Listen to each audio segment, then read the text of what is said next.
Rage room workers. What's the most disturbing thing you've ever seen? I work at Smash Zone downtown, and let me tell you, we get all kinds of weirdos. People come in to break stuff when they're pissed about divorces, job losses, whatever, but this one guy from last month still gives me chills. It was a Tuesday afternoon, super slow. This dude walks in wearing a wrinkled button-up shirt and jeans that looked like he'd slept in them. He's got these balloons tied around his wrist, the cheap kind from dollar stores, red, blue, yellow, real cheerful looking. Hey there, he says with this big smile. I'd like your basic package, please. I'm thinking, okay, birthday boy wants to blow off some steam. Happens all the time, but then I notice his hands are shaking as he fills out the waiver. Not nervous. Shaking like he'd been drinking too much coffee for 3 days straight. Actually, he says, looking up from the paperwork. Can I bring my own stuff to Smash? I've got some personal items. We allow it sometimes if it's safe. He pulls out this beat-up shoebox from a backpack. Inside there's random junk, an old digital clock with a cracked screen, a Superman lunchbox that's all dented up, and maybe 6 or 7 VHS tapes. Nothing dangerous, he says, reading my face. Just some old memories I need to get rid of. I check everything over. No glass, no chemicals, nothing sharp. Just weird old stuff that smelled like basement storage. Can I get the room with the brick wall? He asks, the one that echoes really good. That's room 3. Most people want the padded rooms because they're quieter, but whatever, I suit him. Up in safety gear and show him in. Here's where it got freaky. I always watch through the window for safety reasons. Usually people go nuts immediately, screaming, crying, throwing stuff around like maniacs. This guy dead silent. He picks up the alarm clock first, holds it like it weighs 50 pounds, then he starts whispering to it. I can't hear what he's saying through the glass, but his lips are moving the whole time. After maybe 2 minutes of this, he raises it over his head and smashes it against the brick wall. Same thing with the lunchbox, whispers to it, then destroys it with the baseball bat we provide. The VHS tapes, he crushed one by one under his boot, still talking to each one before he destroys it. The whole thing takes him maybe 20 minutes. I'm starting to think he's done when he reaches into the box one more time. He pulls out a piece of paper. Even from the window, I can tell it's a kid's drawing. You know how they look with those thick crayon lines and stick figures. He unfolds it real careful and just stares at it for 10 solid minutes. This guy stands there holding this drawing, not moving, barely breathing. I'm starting to wonder if I should check on him when he suddenly folds it back up, sets it on the little table in the middle of the room, and walks out. All done, he says like nothing happened. Pays in cash, tips me 20 bucks, and leaves with those stupid balloons still tied to his wrist. I go in to clean up the room and it's trashed. Bits of plastic and metal everywhere, but that drawing is sitting perfectly folded on the table and touched. I almost threw it away, but something felt wrong about it. So I stuck it in our lost and found box instead. 3 hours later, two cops show up. They're looking for a guy who matches his exact description. Turns out he was wanted in connection with some old case that got reopened, something about stolen evidence and abuse charges from way back. They asked if we still had the stuff he brought. I showed them the destroyed pieces. Told them about the drawing. When I pulled it out of Lost and found, one of the cops went white. That's evidence from a 20-year-old case. He said this drawing was supposed to be locked up in evidence storage. Apparently, the guy had broken into his old house the night before and stolen a bunch of stuff from some hidden room. The tapes had recordings on them that were key evidence. In his case, he destroyed them all. The cops took the drawing as evidence.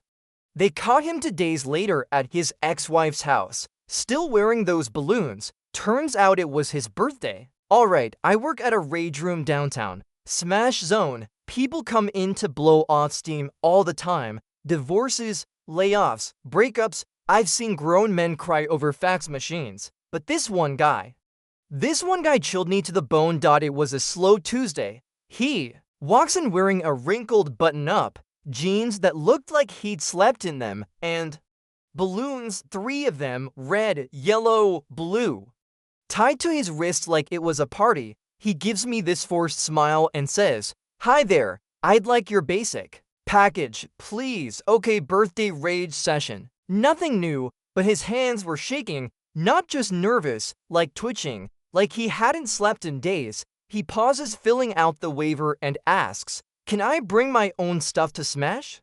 It's personal, we allow it sometimes, depends on what it is. He pulls out this beat-up shoebox from his backpack. Inside, an old digital alarm clock, a dented Superman lunchbox, a handful of VHS tapes. Nothing dangerous, but everything smelled like dust and basement. Just old memories I need to get rid of, he says. Then he adds, "Can I get the room with the brick wall? The one that echoes, that's room 3. Most people don't like it. It's loud, but I suit him up and let him in. Now here's the part I still think about. Usually people go in and just lose it. They scream, throw stuff, cry. This guy? Silent. He picks up the alarm clock, holds it like it's heavy, and starts whispering to it. I'm watching through the glass window, can't hear anything, but I see his lips moving. After a full minute, smash right into the brick. He picks up the lunchbox, whispers again. Bam, gone. The tapes. He crushes them under his boot. One by one, still whispering, still silent otherwise. Then he reaches back into the box and pulls out a piece of paper from the window. I can tell it's a kid's drawing, crayon lines, stick figures. A sun in the corner. He just stands there, holding it. Staring. 10 full minutes. Doesn't move, doesn't blink. Then he folds it up, sets it on the table in the center of the room, and walks out. All done, he says, like it was nothing. Pays in cash, tips me $20, and leaves. Balloons still bouncing from his wrist. I go in to clean up. It's a mess, plastic, wires, broken pieces everywhere. But that kid's drawing, folded perfectly, sitting right in the middle, and touched. I almost threw it away, but something felt wrong. So I stuck it in our lost and found. 3 hours later, 2 cops walk in. They're looking for a man matching his exact description. Turns out the guy had broken into his own childhood home the night before. He stole a bunch of stuff from a sealed room in the basement. Those tapes? Evidence. The drawing, supposed to be locked up in a police archive. The cop holding it turned white. He goes, "This drawing is from a 20-year-old abuse case. That man's the main suspect. The case just got reopened. They took the drawing as evidence, told me the guy had destroyed everything else. They caught him 2 days later. At his ex-wife's house, still wearing those balloons, still smiling. Turns out it was his birthday. Story 2. I'm Alex, 28, and for as long as I can remember, I've been the wallet of the family. Not in a metaphorical sense, literally. Once I landed my first real job out of college, a mid-level programming position at a fintech startup. It was like my parents and brother decided I'd become the family's personal ATM. At first, it was small stuff, $140 here for groceries, $100 there for the electricity bill. It felt good to help. I was fresh into adulthood, finally able to give back a little. But gradually, the asks became demands, and the demands became expectations, and the expectations turned into guilt trips. If I ever dared say no. It didn't help that my brother Mason, older by 2 years, never seemed to have to prove anything. He flunked out of college his sophomore year, hopped between gigs, and somehow still lived in the house my grandparents had left behind, rent-free, with my parents. He drove a car I'd helped finance. He ate food I stocked the fridge with. He streamed Netflix and HBO on my accounts. And yet, at every family gathering, every dinner, every Thanksgiving, he was still the favorite son because Mason's charismatic. Mom would say when I asked why he never got called out for anything, he brings life to the house. Translation: I was the one who paid the bills and he was the one who got to enjoy them. The worst part wasn't even the money, it was the way they Talked about me when they thought I couldn't hear, or worse, when they knew I could. Like last year at Thanksgiving when I flew in from Chicago, took a cab to the old family house, and walked through the door carrying groceries I bought along the way, only to hear Mason mutter under his breath to my mom, "Look who's here, mister. Pay for everything. You think he'd visit if we didn't expect him to bring something?" Mom didn't even try to whisper, "Oh, please." Alex only gets respect when he pays for it. They both laughed. Laughed like that was some private joke they've been sharing for years. That night, I didn't confront them. I just smiled, helped set the table, poured the wine. I even did the dishes after dinner because that's what I always did. I was the responsible one, the dependable one, the one who made it. So I was expected to be okay with the disrespect, the favoritism, the way my name only came up when someone needed a check or a ride or a bailout. But something changed in me that weekend. Maybe it was the look on my face in the bathroom mirror later that night when I realized I didn't even recognize the person staring back. Or maybe it was when I saw the framed family photo on the mantle, Mason in the center, arms slung around, Mom, Dad on his other side, and me awkwardly cropped off at the edge like a guest in my own life. So I started planning. I didn't storm out or cut anyone off. That would have been too easy and too satisfying for them. Honestly, they would have twisted it into more ammo. See, Alex always thinks he's better than us. Instead, I pulled back quietly, methodically. I stopped offering to cover bills. If they asked, I'd say I had a tight quarter at work. If they pushed, I'd stall. I canceled the auto renewal on the streaming services they used, let the shared family phone plan expire, and moved all my cloud data out of the joint folder they always snoop through. But the real move that took a little more time, you see, what they never paid attention to was that when my grandfather passed, he left the house in a legal limbo. There was no clear will, at least none they saw, just an old draft with handwritten notes in the margins, some ambiguous language, and a lot of assumptions. Everyone assumed the house defaulted to my mom, the only child. She assumed it was hers, and so did my dad and brother. What they didn't know was that after the funeral, I sat down with Grandpa's lawyer, who pulled me aside and handed me an envelope. Inside were two things: a notarized final version of the will, one they never saw, and a brief letter from Grandpa written in his shaky but unmistakable handwriting. It said, "You were always the only one who visited just to see me, no strings, no favors, just company. I wish I told you sooner how proud I was. This house is yours now, do what you think is right." I didn't touch that deed for over a year. I wasn't ready. I kept paying the property taxes out of my own account and letting them live there like it still belonged to them. I told myself I was being kind, that I didn't want to stir the pot, that maybe someday they'd apologize or see what they were doing, or thank me. They never did. In fact, things got worse. Mason lost his latest job at a dealership and blamed me for not pulling strings to get him something at my company. Mom started calling me less, except to send vague texts like, "We need to talk. Can you send something for groceries?" Or, "Mason's car insurance lapsed again. Can you help just this once?" The final straw came last week, my birthday. I didn't expect much, maybe a card, a call.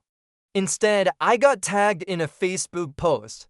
A picture of Mason at some fancy steakhouse, Mom and Dad on either side, big glasses of wine raised in a toast. The caption, "Celebrating Mason's hard work and future success. So proud of our rock." I wasn't invited.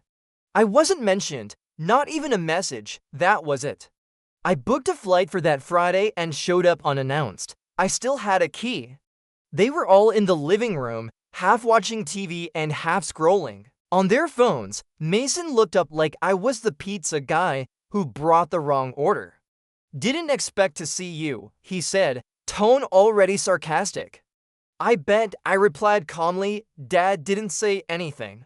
Mom made that tight-lipped smile she always did when she was annoyed. "We're a little busy right now, Alex. Can it wait?" I walked over to the dining table and sat down, opened my bag, took out the folder, Mason chuckled. Let me guess, bills. I looked at him and said nothing, just slid the document onto the table. The original deed, my name in bold, notarized, and signed. Mom leaned forward, frowning. What is this? I spoke slowly. The house, it's mine. Grandpa left it to me. They all stared like I just spoke in a different language. No, Mom said, waving a hand.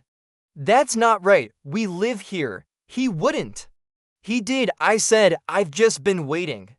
Mason scoffed, pushing back from the couch. So what? You're kicking your own family out now after everything we've done for you?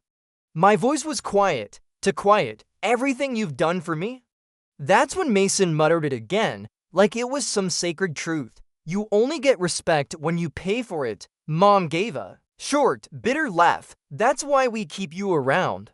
And that was it. No more pretending. I reached into the folder, pulled out the second paper, a formal notice of eviction, and slid it across the table. You have 30 days. Their expressions shifted in unison. Shock, confusion, disbelief, and just as the silence started to boil into shouting, Mom standing up, Mason shaking his head, Dad finally speaking. I grabbed my bag, stood up, and left them sitting there stunned. The door clicked shut behind me, but their voices didn't follow. No one ran after me, no one begged or apologized. The silence felt louder than any confrontation, and as I walked down the steps of the porch I used to sit on as a kid, I realized just how long I'd waited for them to act like a family and how long they'd made it clear they never would. I got into the rental car and just sat there for a moment watching the house. The porch light flickered slightly like it always did. The paint on the siding was still chipped. Mason had said for years he'd repaint it when he got around to it. He never did because he didn't have to. I paid for upkeep. I paid for everything. They just lived, and now for the first time, they were going to have to figure out what living actually meant. Back at the hotel, I didn't sleep much. I thought I'd feel better, lighter. I didn't, not yet. Instead, I lay there staring at the ceiling, replaying every moment from childhood to now. Every time I was pushed aside for Mason's drama, every report card ignored, every success downplayed, every check mailed without thanks, every call answered with, "Can you help us just this once?" The next morning, I turned off my phone. I knew they'd start calling. I didn't want to hear it, not until I was ready. By Monday, I was back in Chicago, back at my desk, back to work. But I was different. I'd finally drawn a boundary, and they knew it. I didn't check my voicemail until Tuesday night. There were 11 messages. The first few were from my mom. Calm, almost chirpy. Hey, honey, so we saw what you left. There must be some kind of mix-up, right? I mean, we can just talk, okay? No need to make things legal. Then a more serious tone. Alex, call me your brothers. Upset, and then her voice, brittle, low, almost whispered, you're going to regret this. You don't treat family like this. The messages from Mason were worse. He didn't leave voicemails. He just sent text after text. Some vague threats, some begging, one simply read, you're nothing without us, but I didn't answer. Not yet. Instead, I met with my lawyer. We went over the paperwork, ensured it was ironclad. We sent the official notice via certified mail the same day. I gave them 30 days to vacate. It was more than generous. I could have gone for 14, but some part of me still hoped they'd use that time to reflect, to reach out, not with anger or blame, but with remorse. They didn't. Week 2, Mom posted on Facebook a photo of the house captioned, "Home is where the heart is." No matter what some people say, it got a few sympathy comments from distant relatives. She didn't tag me, but the implication was obvious. I didn't reply.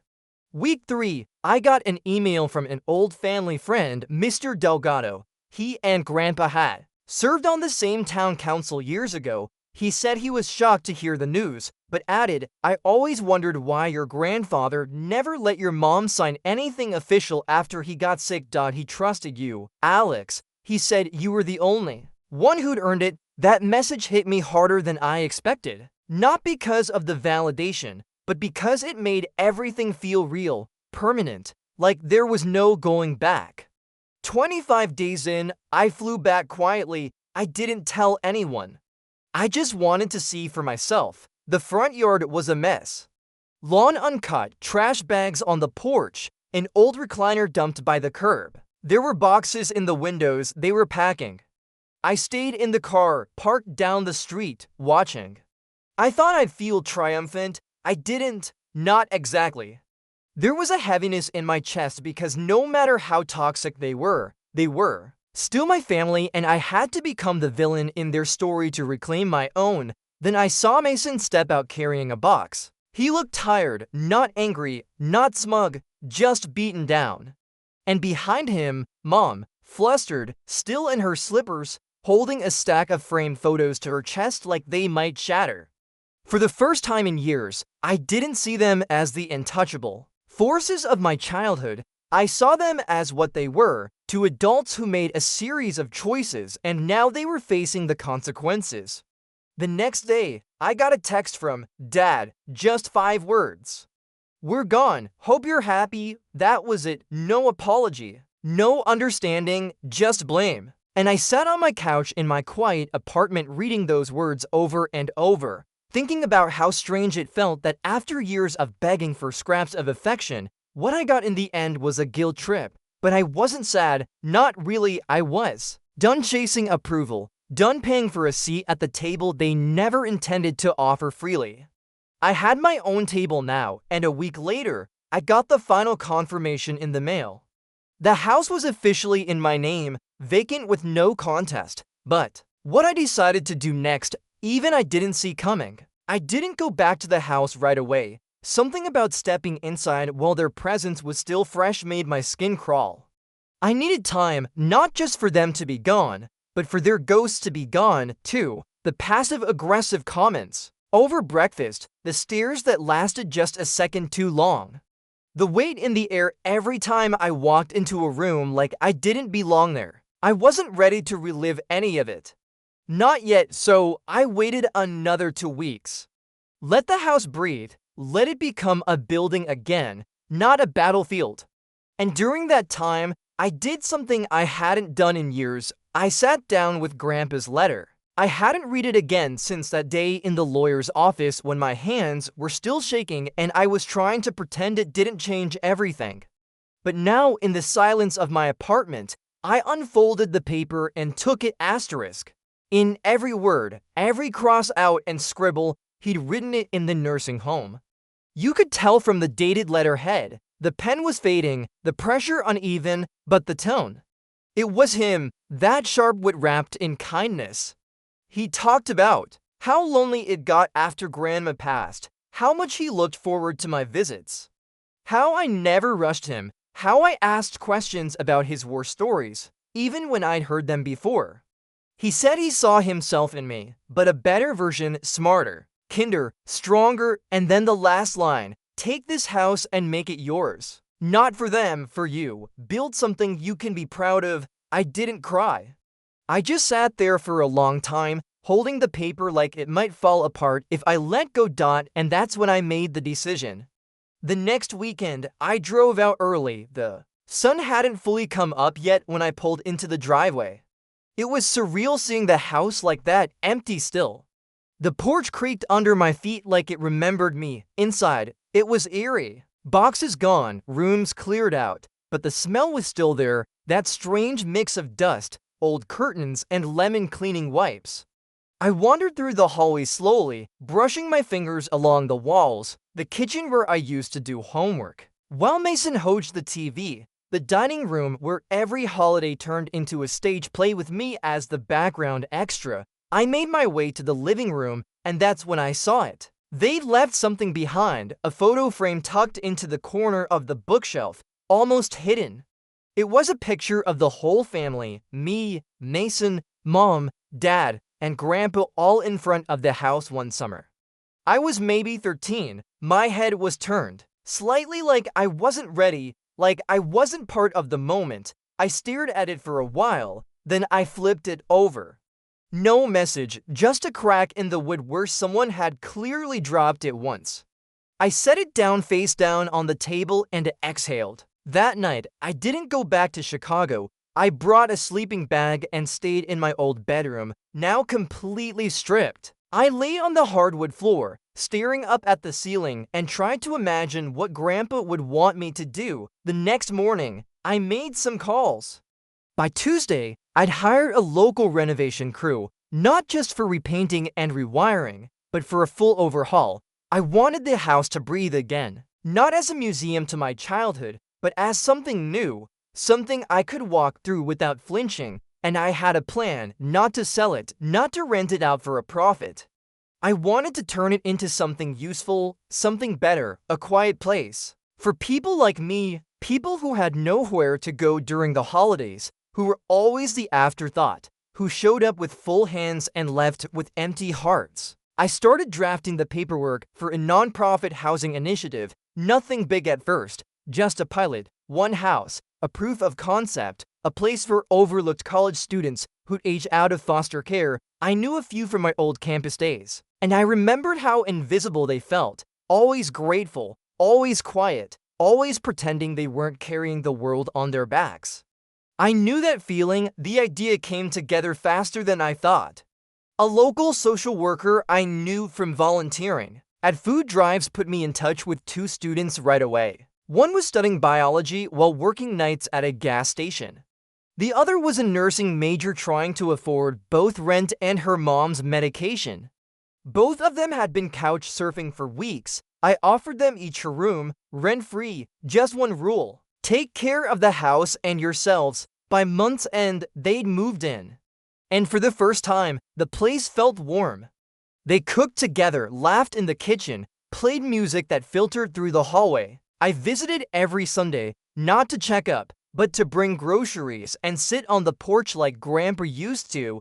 I didn't feel like an outsider. I didn't feel like the wallet. I just felt human.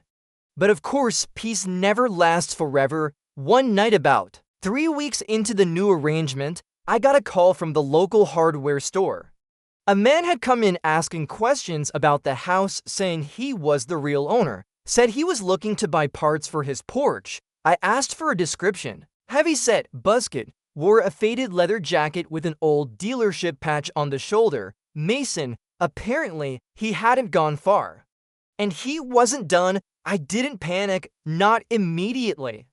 I just stood there in my kitchen, phone still in hand, heart thudding louder with each passing second. The store clerk had done me a favor by calling. He said Mason didn't buy anything, just looked around, asked about me, the house, even dropped hints like he was thinking of moving back in. But that was the part that set off the alarm bells. Mason didn't let things go ever. He wasn't the type to admit defeat or disappear quietly. And now that he had no free ride, no couch to crash on, no mom or dad to shield him, he was angry. And when Mason got angry, he got reckless. So I called my lawyer. We walked through the scenario together. Mason had no legal claim to the property. Everything was airtight. I'd even filed the final deed transfer with the county clerk, and the nonprofit initiative was officially registered. Legally, he was just a guy with a bruised ego and no leverage. But legally and emotionally are two different things. That night, I didn't sleep. I kept imagining worst-case scenarios. Him showing up at the house, yelling at the students, trying to break in. He was petty enough to do it and proud enough to think he could bluff his way back inside. So I got ahead of it. The next day, I installed a full security system, cameras, smart locks, motion sensors.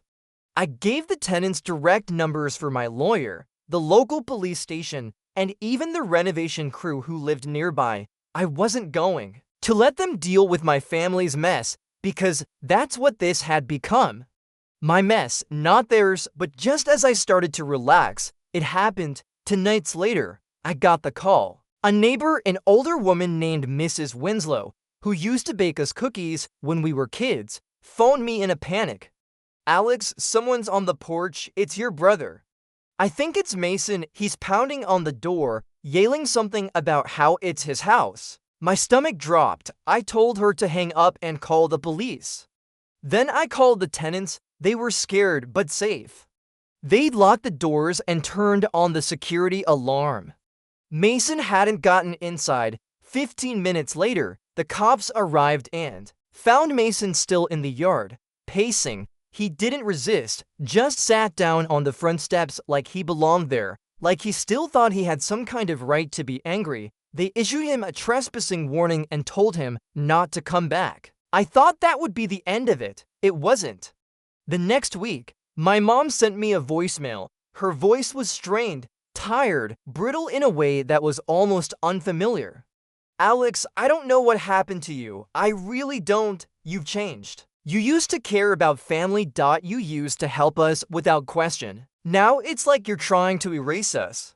Your brother is struggling. Your father is humiliated. And I can't even sleep in my own bed without thinking of everything we've lost. I hope you're proud of yourself. I deleted it without replying because the truth is I had changed. I wasn't their puppet anymore. I wasn't the silent son who handed over paychecks and swallowed every backhanded comment just to keep the peace. I wasn't the convenient scapegoat for their failures. I was finally living. For me. Still, I needed closure, not for them, for me. So I did something bold. I wrote them a letter. No accusations, no screaming, just the truth. I wrote, Mom, Dad, Mason, I've spent most of my life trying to earn a place in this family. I thought, if I worked hard enough, supported you enough, proved myself enough, you treat me with respect. Instead, you treated my success like a bank account and my kindness like weakness. You laughed at me. You dismissed me. You called me family only when it was convenient. I never asked for anything. I never wanted control. I just wanted to be seen. But now I've taken back what was always mine. The house isn't a punishment. It's a symbol not of revenge, but of release. I've turned it into something good, something you could never understand because you were too busy using people to see the value in helping them. I don't hate you. I don't even resent you anymore, but I don't owe you anything. If you want to rebuild something with me, it has to be from the ground up with honesty, humility, and respect. Until then, this is goodbye, Alex. I mailed it to their new address, an apartment Mason had managed to find through a distant cousin. They were still together, still complaining, still spinning the story like I'd stolen something from them. But I didn't wait for a response because I didn't need one. Life moved on. The nonprofit grew. Donations started coming in from old classmates, local businesses, even a few anonymous checks I suspected came from people like me. People who'd walked away from families that drained them. I hired more staff, renovated another property. By the end of the year, we had 4 students living in safety, building their futures and reclaiming their dignity, just like I had. One afternoon, I returned to the original house to drop off a box of books. As I walked up the porch steps, I caught a glimpse of something I hadn't seen in years. One of the tenants, Sam, the nursing major, was sitting on the porch swing, her feet tucked under her, reading in the sun. It reminded me of Grandpa of the days when he'd sit out there with a cup of tea and wave at every single person who passed. I smiled. Hey, Sam said, looking up. You're early. Couldn't stay away, I said, and it was true. I wasn't haunted by the past anymore. I wasn't stuck in the roles they forced on me. I had peace, I had purpose, and for the first time in my life, I finally understood what family really meant. It's not blood. It's not obligation. It's the people who show up when you have nothing left to give and give anyway. The house was no longer theirs. It wasn't even mine. It belonged to something bigger, and so did I.